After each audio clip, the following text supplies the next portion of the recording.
Gue Dylan Alexander Kristanto, mahasiswa alumni B24 jurusan Business Creation. Lahir tahun 2002. Sekarang menjalani pekerjaan sebagai owner dan CEO dari kedai kopi Ciamik. Oke, nih Kak, aku mau nanya-nanya nih Kak hari ini terkait seputar kopi Ciamik ini lah. Boleh.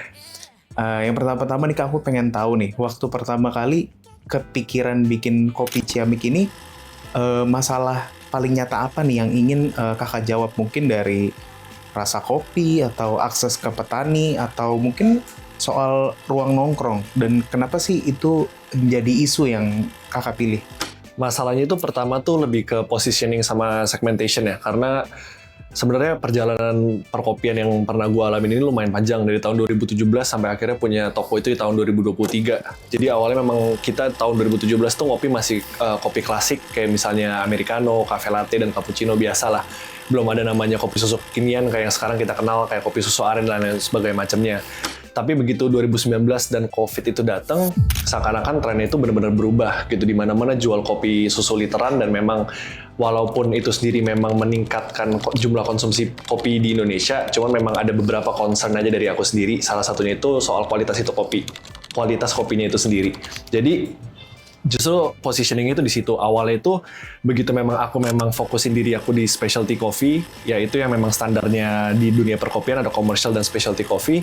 Itu kita jadi bingung gitu, maunya kemana. Kalau misalnya kita nge-serve specialty coffee, gimana caranya kita nge-deliver specialty coffee itu ke masyarakat tanpa meng-overcomplicate ilmunya. Jadi akhirnya sempat berpikir kita itu pengen bikinnya tuh cafe yang biasa atau bener-bener kayak semacam scientific lab gitu yang memang khusus untuk kopi dan roastery. Cuman akhir-akhirnya kita memutuskan untuk buat kedai kopi Ciamik ini memang suasana itu lebih homey dan vintage, itu tujuannya pengen menjadi jembatan. Jadi orang itu yang belum kenal kita bisa jamu dengan kopi-kopi yang memang pada dasarnya itu meningkatkan kualitas dan apresiasi kepada kopi itu sendiri.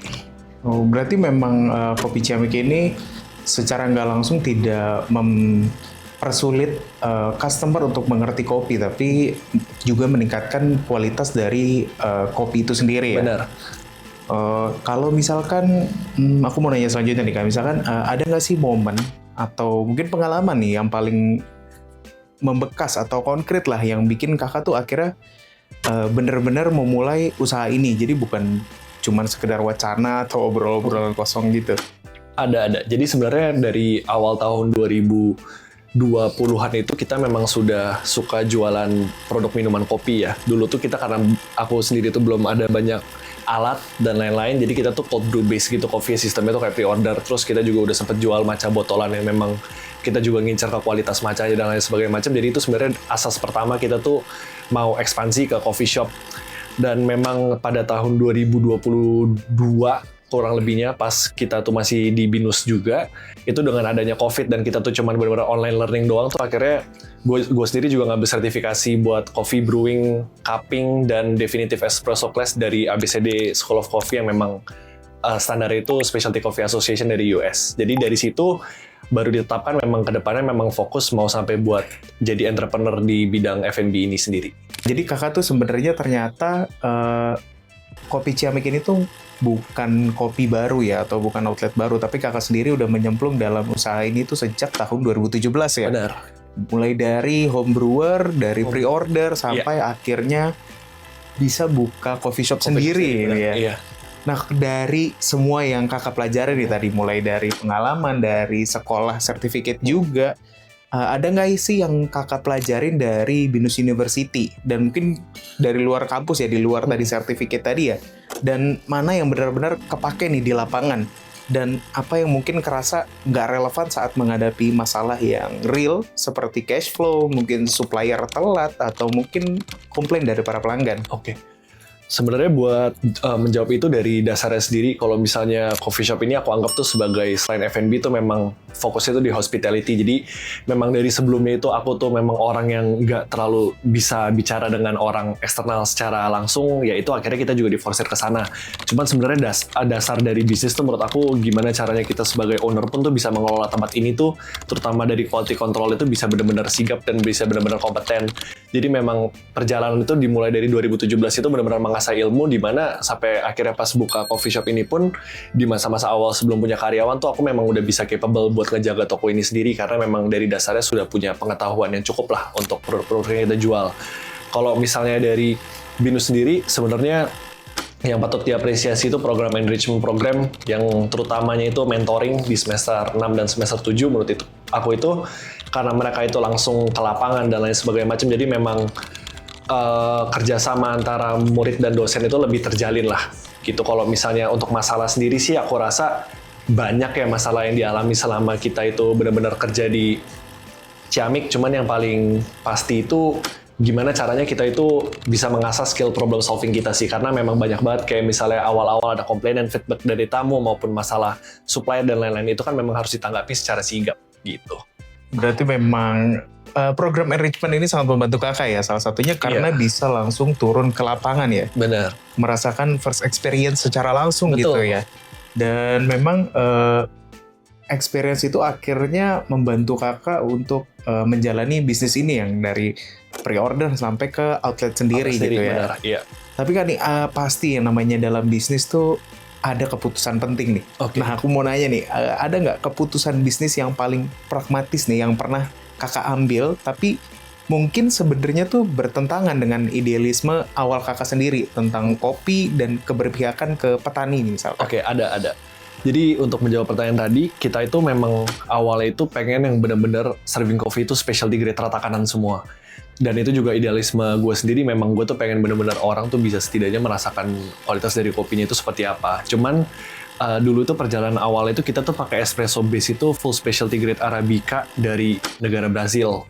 Cuman itu pun kan HPP-nya pasti tinggi kalau misalnya kita udah main espresso base di specialty grade. Akhirnya kita pun perlu menurunkan downgrade karena memang ternyata segmentasi tamu di sini itu pun juga untuk espresso itu tidak sedemikian rupa mereka memahami bedanya specialty and commercial grade beans untuk espresso base-nya. Jadi kita juga harus lower the price juga untuk beberapa minuman, apalagi saat awal-awal buka itu memang orang itu pasti familiar dengan kopi susu kan. Jadi memang rasanya itu nggak worth it lah untuk kita benar-benar pakai specialty grade beans di minuman kopi susu yang memang orang tuh lebih pikirnya untuk to go. Jadi semenjak itu kita fokusnya itu lebih ke bagian filter kopinya. Di sebelah kanan itu untuk yang pilihan beans untuk yang dinikmati secara manual brewed. Jadi memang single origin itu kita kurasi dengan detail. Cuman untuk espressonya pun sekarang kita memakai kualitas G1 dari Indonesia, gitu, dari petani-petani lokal di Indonesia. Jadi kalau dari idealisme itu sih. Jadi kita harus menurunkan ego sedikit lah. Tapi emang bener banget sih Kak, karena memang kita nggak munah ya, secara nggak langsung customer tuh ada yang bisa merasakan kopi banget dan mungkin ada yang nggak bisa, dan itu very very segmented ya. Bener. Untuk kakak juga mengalaminya. Nah aku mau bicara nih terkait petani kopi. Kan banyak nih brand kopi mungkin bicara soal mendukung petani. Indikator konkret apa nih yang kakak bisa tunjukin bahwa bisnis kakak nih benar-benar mengubah posisi atau kesejahteraan petani? Jadi nggak cuma sekedar storytelling aja.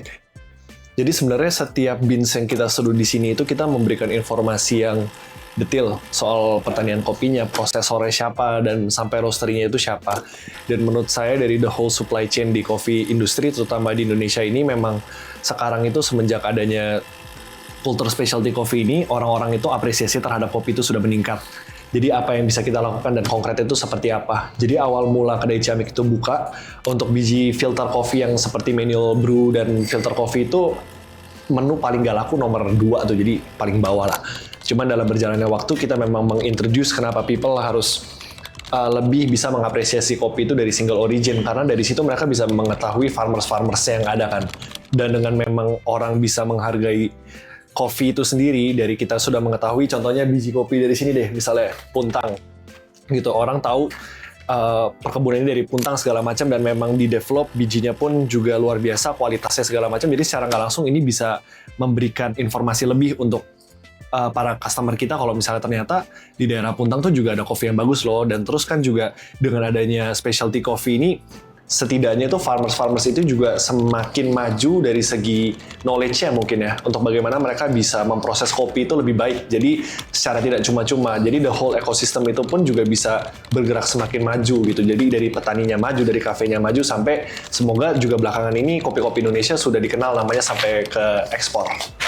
Oke, berarti memang ekosistemnya ini tuh nggak cuman menguntungkan satu pihak ya, tapi ada giving back juga ya dari kakak. Secara nggak langsung seperti mungkin mengenalkan kepada customer produk-produk biji kopi lainnya, mungkin kayak tadi yang di-mention ada Puntang, ada daerah-daerah lain, itu kan memberikan knowledge juga ke customer dan secara nggak langsung ngasih tahu kalau biji kopi Indonesia tuh banyak loh tipenya dan dari daerah mana aja tuh mereka bisa tahu gitu kan ya. Betul. Tadi kan ada dibahas tentang menurunkan ego ya.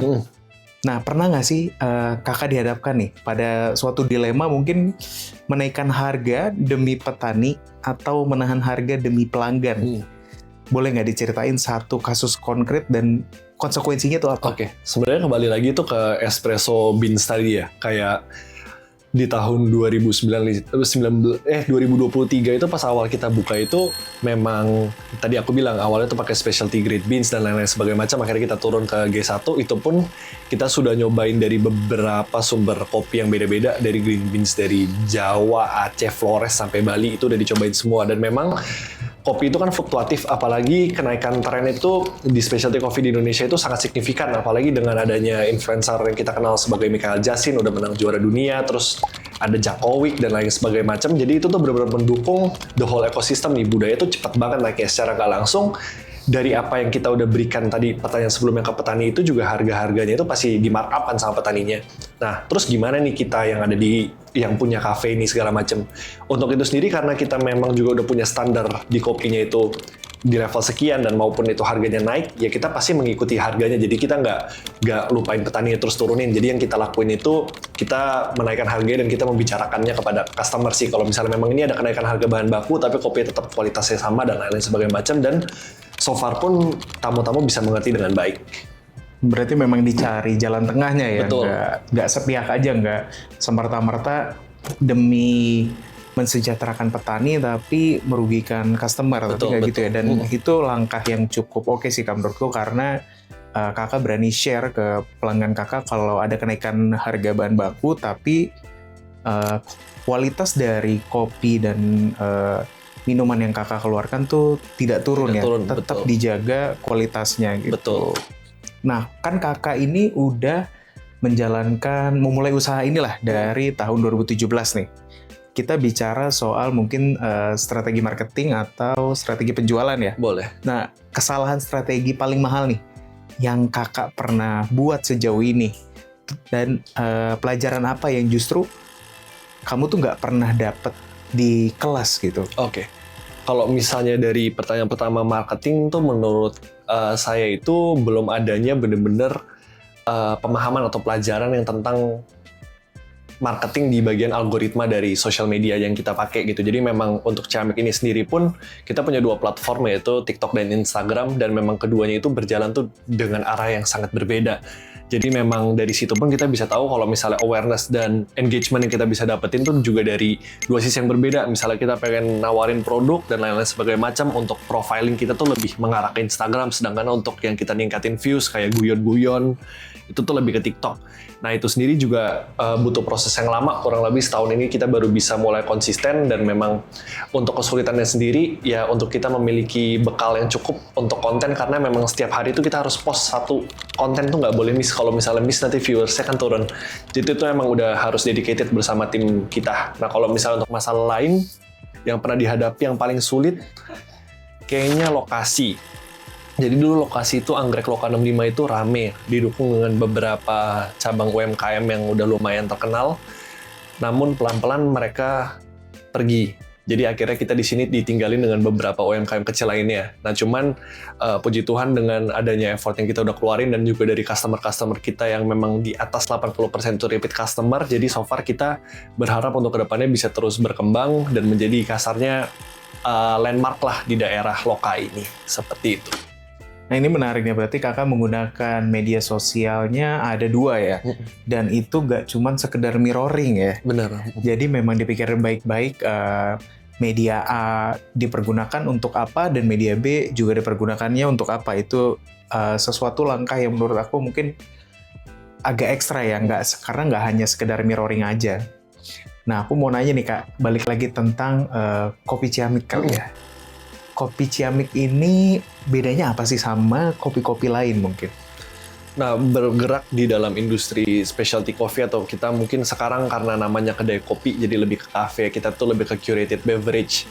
Jadi apa yang membedakan dari sisi kopi dulu, minuman fokus utama kita itu banyak orang itu yang sudah kasarnya itu minder duluan untuk masuk ke sebuah coffee shop yang memang dirangkup kasarnya dalam bentuknya scientific bar atau misalnya slow bar mungkin bahasa jakselnya.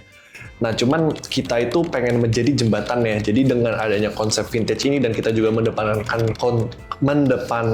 komunikasi kepada customer, kita tuh berharap customer tuh nggak minder dulu gitu. Kita welcome mereka, lalu kita juga pelan-pelan bisa menggerakkan mereka untuk mencobain produk utama kita, yaitu single origin beans ini.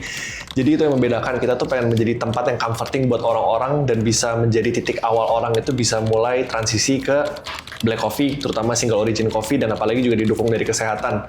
Nah, untuk curated beverage lainnya, memang kita itu akulturasi budayanya itu lumayan kuat untuk di kedai kopi Ciamik ini. Karena konsepnya itu kopi tiam, walaupun kita itu kopi tiam memang hanya terfokus kepada makanan dan kudapan kita, cuman kita tuh juga punya kemarin sister brand namanya Geisha. Jadi Geisha Matcha itu baru lahir di tahun 2026 juga, yang memang fokusnya ke curated matcha beverage, dan kita pun juga mengkurasi langsung dari perkebunan di Jepang. Jadi memang dari akulturasi itu aku berharap adanya kultur baru nih, di mana kedai Ciamik ini bisa menjadi rumah buat orang-orang dengan curated beverage yang kita punya. Berarti memang sangat friendly ya buat orang yang mungkin FOMO atau pesan aja tuh takut gitu ya. Benar. Karena mungkin nggak tahu tipenya, takut dijudge atau seperti apa, tapi kalian tuh welcome banget di sini, aman banget ya, nanya-nanya apapun nggak masalah ya. Betul. Kalau kakak bukan mahasiswa BINUS nih, dan nggak punya akses ekosistem kampus, apakah bisnis kakak ini masih ada atau mungkin lahir? Terus faktor mana yang paling menentukan? Privilege kah? Kebenaran? Atau mungkin coincidence saja? Oke. Kalau misalnya untuk menjawab itu, pasti bisnis ini pasti tetap berdiri, karena memang dari awal itu ada dedikasi yang sangat besar untuk aku bisa punya dan running coffee shop sendiri. Cuman memang nggak bisa dipungkiri bahwa program mentoring BINUS itu sangat membantu. Jadi shout out buat Pak Gromiko Bongso dan Coach Andreas Suryadinata. Jadi mereka berdua itu memegang peran penting lah dalam pengembangan ini. Jadi kalau misalnya pun aku nggak masuk BINUS, saya pasti berdiri, tapi pasti akan banyak lebih susah, karena memang insight-insight dari pelaku bisnis sebenarnya itu yang berguna buat aku dalam development kedai Ciamik ini. Boleh dong Kak promosiin Kopi Ciamik tuh ada di mana? Instagram, TikTok mungkin, atau apapun boleh. Oke, jadi buat kalian yang pengen datang dan cobain, mau minum matcha bisa, mau minum kopi bisa. Jadi siapapun tuh bisa datang ke sini, mau nongkrong dan lain-lain sebagainya macam, bisa datang ke kedai Kopi Ciamik BSD di Jalan Ruko Loka 65, unit Bravo 6. Untuk Instagramnya bisa follow kita di kedai Ciamik pakai TJ, dan juga Geisha Matcha untuk bagian matchanya kita. Gitu. Terima kasih.